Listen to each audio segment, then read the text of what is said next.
Punta lang ako sa school, may dala akong bag, like this. Maghanap ako ng mga prospect. Pero eto, dito, liliko ako. At, saan ka na? Okay, halika. So, yun. Later, we will be hunting down a bookworm and any book reader. So, pupunta muna tayo sa Fully Bookstore para tumingin ng book. Okay? So, okay pa ba tayo dyan? Okay lang tayo. Mainit. Akala nyo hindi mainit dito. Kaya may dala tayong pamaypay. So, ito yung High Street. Sa mga hindi pa nakakapunta dito, guys. Yan. Pakikuanan po yung place. Ako nagmamayari niya lahat. Lahat ng natatanaw nyo, akin yan. Charis. Oy, charis lang baka pagalitan tayo ng owner. So, ito. Ganito kainit dito, guys. Pero, satsagayin nyo lang talaga. Para magkaroon ng eksena sa buhay. Kasi may mga kasulubong tayong mga foreigner, baka mapa-English tayo, di ba? So, yun. At meron tayong dalawang kakilong at bumibigyan natin ng books. Pero tatanungin natin sila, gaya ng pangako na meron tayong dalawang katanungan at marami pa katanungan din. After nun, bibigyan natin sila na explain na natin ang ating bigyan na si Paolo! Ate! Ano na po na ito may supak now dahil na sa community ng market market or point right mas ka okay that's very fun what ka next that doesn't matter man that hello taga Manila kayo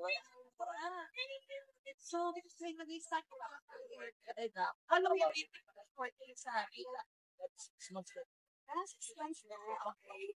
So, ayun, meron tayong katanungan sa kanya. Katanungin natin, paano ang pili? Is it importante ba ang skill or abilidad or talino? At bakit? Okay? Si Ate Ann muna tanungin natin.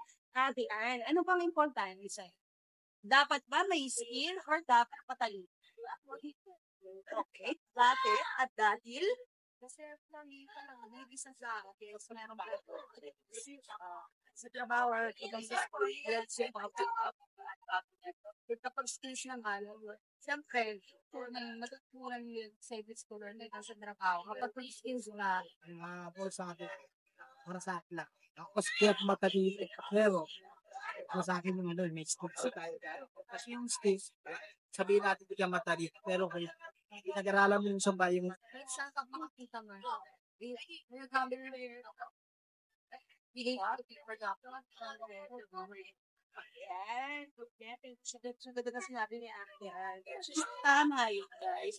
Tanungin naman natin si Kuya ko. Wala tayo sa kita. Ayan. Sige ka. baga, may talent mo, di ba?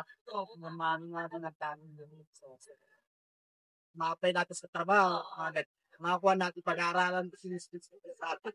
At least, kahit ka matalino, may skills ka naman. Pabilin na ba? May talent. Trabaho mo ito sa atin. Pero both and without, men without meaning. At, congratulations! Ito naman kay Kuya Pao. This is a class. Yan, hello everyone, everybody. Nagutom kami dahil sa paglilibot-libot at paghahunt namin ng mga bookworm. Ang hirap din maghanap kasi syempre hindi naman lahat gusto ng book at interesado sa libro.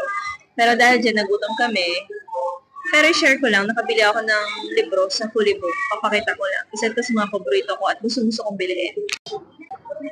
Ayan, Fully Book. Dumaan na rin kami ng Fully Book kanina, pero full talaga ng book ang aming bag, kaya hindi rin kami nakapasok kasi sobrang dami kong dalang libro. Ito yung nabili kong book. Ayan, one of my favorite book, Norwegian Wood, ni Haruki Murakami. Sobrang ganda ng libro na ito, guys. Pero, ang mahal. Late-late ang mahal. Pero alam niyo, pinapamigay kong libro. Ganito yung mga price. Malit pa nga ito eh. Malalaki pa yung pinapamigay kong books eh. Anyway, so kakain muna kami dito sa number 58, McDonald's.